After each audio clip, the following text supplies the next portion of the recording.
कैलाश और प्रेमवती की धूमधाम से शादी होती है और शादी के कुछ दिन बाद एक बच्चा पैदा होता है। उस बच्चे को पैदा होने के बाद उसका नाम रखा जाता है, लेकिन महज 10 या 12 दिन के बाद ही वो बच्चा ख़त्म हो जाता है। परिवार टूट जाता है। फिर दोबारा कोशिश करते हैं, एक और बच्चा पैदा होता है, लेकिन वो बच्चा भी मर जाता है।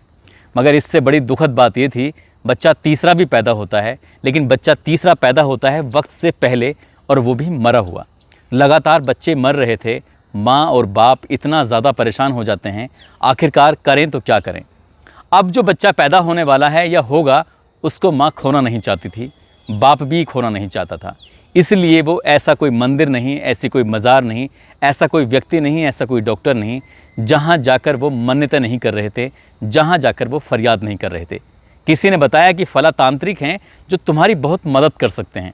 तांत्रिक के पास जाते हैं और तांत्रिक एक ऐसा उपाय सुझाते हैं। कहते हैं कि गंगा के किनारे आपको एक बकरे की बलि देनी है। उस बकरे के अंदर से जो खून निकलेगा, तुम्हें अपनी पत्नी को नहलाना है, लेकिन याद रहे तन पर एक भी कपड़ा नहीं होना चाहिए। और जैसे ही पत्नी उस खून से नहाएगी, इसके बाद गंगा में जाकर उसको फिर से नहला देना और तुम्हारी मनोकामना पूरी हो जाएगी।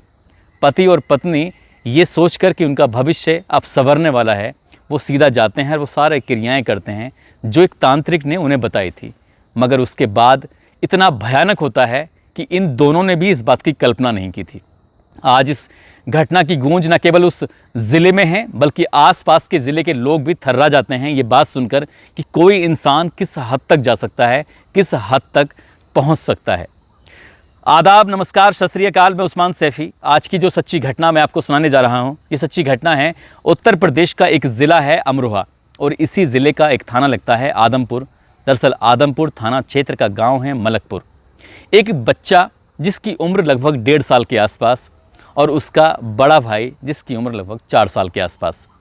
माँ घर में अकेली है, लेकिन चारा लेने के लिए जाना है, और उसका पति है वो यहाँ से हसनपुर गया हुआ था बाज़ार से कुछ सामान खरीदने के लिए, लगभग 20 किलोमीटर दूर।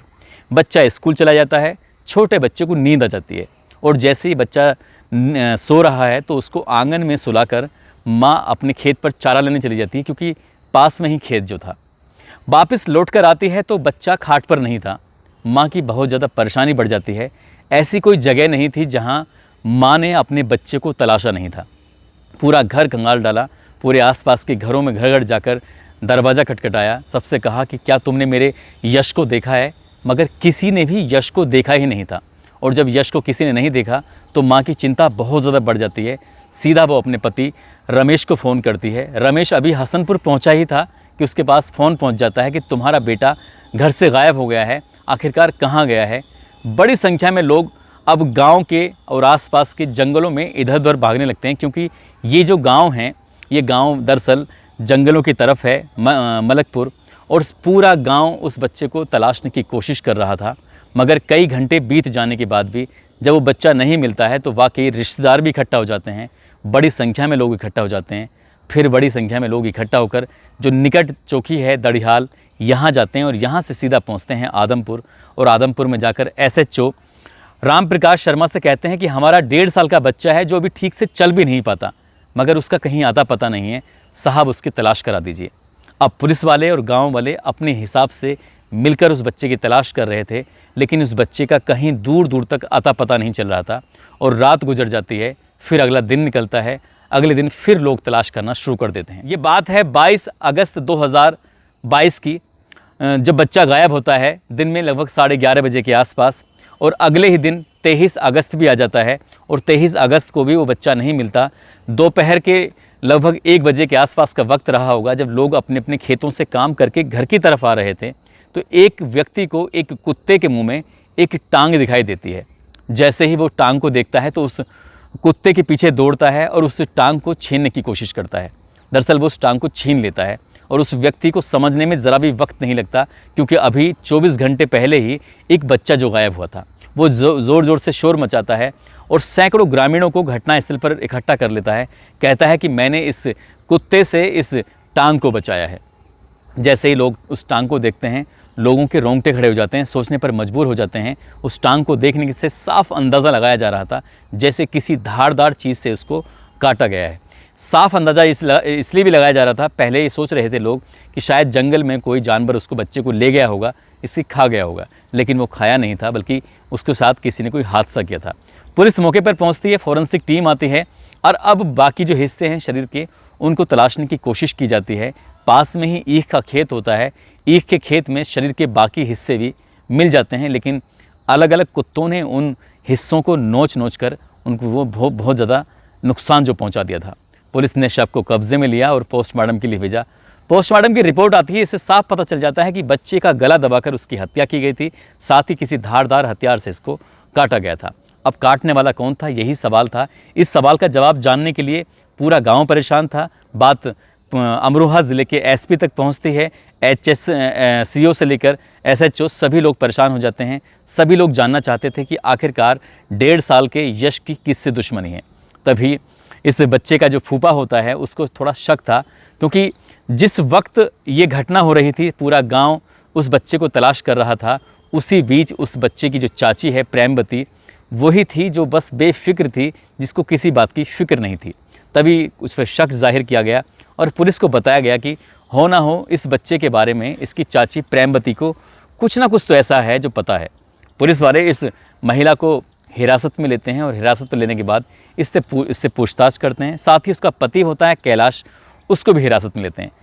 कैलाश वाकई इनोसेंट, उसको कुछ नहीं पता, लेकिन जो उसने बताया था वो वाकई भयानक था। दरअसल वो कहता है कि 1 साल पहले हम लोग दोनों मिलकर हसनपुर के पास एक गांव पड़ता है काला खेड़ा, वहाँ का रहने वाला एक नसीम अली है जो कि तांत्रिक है। उस तांत्रिक के पास गए थे। उसने कहा था कि तुम्हारे बच्चे जो बार बार मर रहे हैं, इनको एक ही तरकीब से, एक ही विधि से बचाया जा सकता है। और वो विधि ये है कि तुम्हें किसी बकरे की बलि देनी पड़ेगी और आपको गंगा के किनारे, जहाँ बिल्कुल निवस्त्र होने के बाद तुम अपनी पत्नी को उसके कलेजे से, उसके खून से नहलाओगे। शरीर के हर एक हिस्से में उसका ब्लड लगना चाहिए बकरे का। जब तक नहीं लगेगा समझ लेना विधि पूरी नहीं होगी। ऐसे ही करते हैं। रात के अंधेरे में लगभग 12 बजे के आसपास 1 साल पहले वो जंगल जाते हैं, अपनी पत्नी को निवस्त्र करता है, एक बकरे की बलि देता है और बकरे की बलि देने के बाद वो अपनी पत्नी को खून से नहलाता है। और वहीं पास में ही गंगा है, मुश्किल से मुश्किल 1 किलोमीटर के आसपास। उसी 1 किलोमीटर तक वो पैदल जाती है महिला और वहाँ जाने के बाद गंगा में नहाती है और कपड़े पहन कर आते हैं। मगर वो बच्चा जो पेट में पल रहा था, अब तक जो बच्चे थे वो समय पर पैदा हो रहे थे, लेकिन ये बच्चा तो समय से पहले ही पैदा होता है और मर जाता है। जब ये बात उसके पति को पता चलती है तो उसका पति कहता है कि ऐसा कुछ भी नहीं है इन तांत्रिकों के पास, इसलिए हम किसी तांत्रिक के पास नहीं जाएंगे।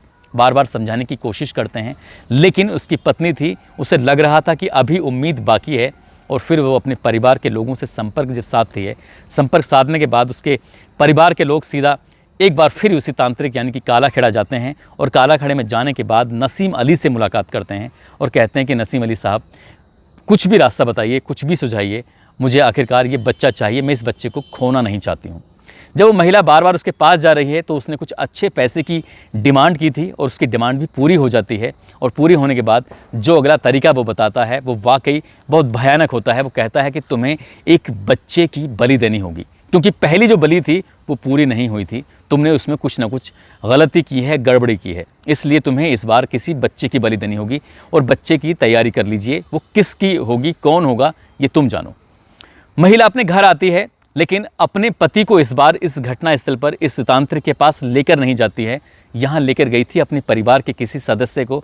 उस सदस्य का नाम तो उसने अभी तक नहीं बताया, लेकिन जब उसे वहाँ घर आने के बाद अब बच्चे की तलाश में जुट जाती है तो आखिरकार उसकी नज़र पहुँचती है अपने ही सगे भतीजे पर, यानी कि जो उसकी जेठानी का बेटा है छोटा, जिसका नाम है यश कुमार, उस पर नज़र पहुँचती है। उसको देखने के बाद वो वाकई उसने बताया कि तांत्रिक जी, बच्चे का इंतज़ाम हो चुका है और आप बिल्कुल सब कुछ ठीक कर लीजिए, मेरी तरफ से पूरी तैयारी है। 22 अगस्त 2022 को उसने वो दिन चुना जब उसकी माँ खेत पर चारा लेने गई थी, जब उसका पिता हसनपुर में सामान खरीदने के लिए गया था, उसका बड़ा भाई स्कूल में पढ़ने के लिए गया था। बच्चा अपने घर में सो रहा है, तभी उस बच्चे को वो गायब कर लेती है और गायब करने के बाद उसका गला घोंटकर जब ही हत्या कर देती है और उस बच्चे को कपड़े में लपेटकर अपने ही घर में छुपा देती है। रात के जब लगभग 10 से साढ़े 10 बजे के आसपास का वक्त होता है।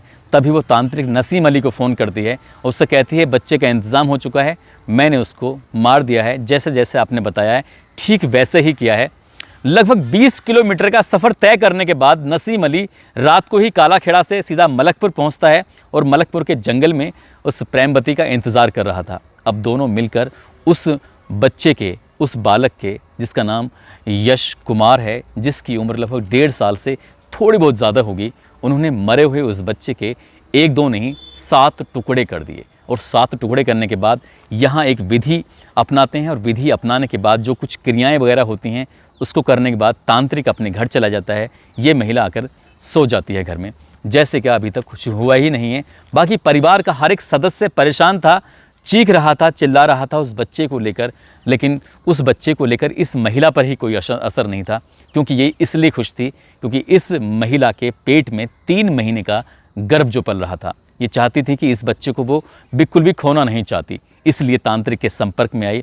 जब पुलिस ने इस महिला को गिरफ्तार किया था, इससे पूछताछ की थी, इसने पूछताछ में अपने सारा जुर्म कबूल किया और जेल जाने से पहले जब इस महिला का मेडिकल परीक्षण कराया गया तो उस मेडिकल परीक्षण में आता है कि ये महिला 3 महीने की गर्भवती है।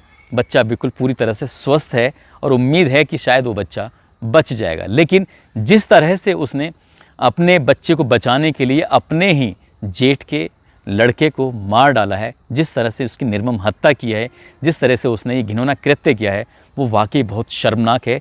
जब इस घटना के बारे में अखबारों के माध्यम से, सोशल मीडिया के माध्यम से, टेलीविज़न के माध्यम से लोगों को पता चलती है, आसपास के इलाके में ये खबर घूमती है, आसपास के लोग सुनते हैं तो ज़िले ही नहीं बल्कि दूर दूर तक लोग सुनकर हैरान थे कि एक महिला आखिरकार इतना निर्दयी कैसे हो सकती है, अपने बच्चे के लिए वो दूसरे के बच्चे को आखिरकार कैसे मार सकती है।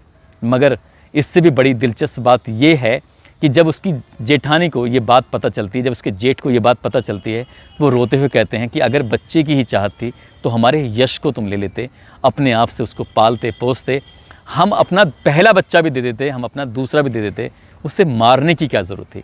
यही बात उसका पति कैलाश, जो इनोसेंट है, जिसकी कोई गलती नहीं है, जिसने सिर्फ बकरे की बलि दी थी, वो वाकई वो सीधा है। पुलिस की जांच में जब पुलिस उसको गिरफ्तार हिरासत में लेकर गई थी, उससे जब पूछताछ की तो उसने एक एक बात को सच बता दिया। यदि वो सच नहीं बताता तो शायद ये सच कभी बाहर भी नहीं आता। दोस्तों, इस घटनाक्रम को सुनाने का उद्देश्य किसी को परेशान करना नहीं है, किसी का दिल दुखाना नहीं है, बल्कि आपको जागरूक करना है, आपको सचेत करना है। पुलिस ने उस नसीम अली को भी गिरफ्तार कर लिया है, इस महिला को भी गिरफ्तार करके जेल भेज दिया है। जो यहाँ के SHO हैं राम प्रकाश शर्मा, वो कहते हैं कि इस मामले की अभी जांच चल रही है, कम से कम समय में चार्जशीट लगाई जाएगी। कोशिश है कि इन आरोपियों को फांसी की सज़ा दिलाई जाए और जो भी दोषी इसके मामले में हैं और उन्हें भी किसी भी कीमत पर बख्शा नहीं जाएगा। साथ ही आज कुछ लोगों का जन्मदिन है, जिसमें पवन यादव, दक्ष, मयंक हैं, साथ ही अब्दुल कादिर उस्मानी, महिपाल, अर्शिफा खान, इन सभी को जन्मदिन की बहुत बहुत शुभकामनाएं, बहुत बहुत मुबारकबाद। साथ ही मोहम्मद इस्माइल, MD आर्या, फैयाज़ बाबू, रवि, महेश, विवेक, मानाराम, शाहनूर चौहान, सवरेल अंसारी, रिया, इन सभी ने नाम लेने की अपील की थी। साथ ही मोहम्मद सद्दाम हुसैन बिहार से, मोहम्मद यासीन, अशरफ खान, अतीक अहमद, शिखा रावत, वसीम खान, विनोद कुमार, सुरेश लोहार, उमेश मुखिया, सुरेश, विवेक कुमार, मनोज, कुंदन, काजी, सुहेल अख्तर, कृष्ण कुमार, सतीश कुमार, मोइन खान, पप्पू कुमार यादव, मोहम्मद सद्दाम, नवाब खान, इन सभी ने नाम लेने की अपील की थी। आप सभी का दिल की गहराइयों से बहुत बहुत धन्यवाद, बहुत बहुत शुक्रिया।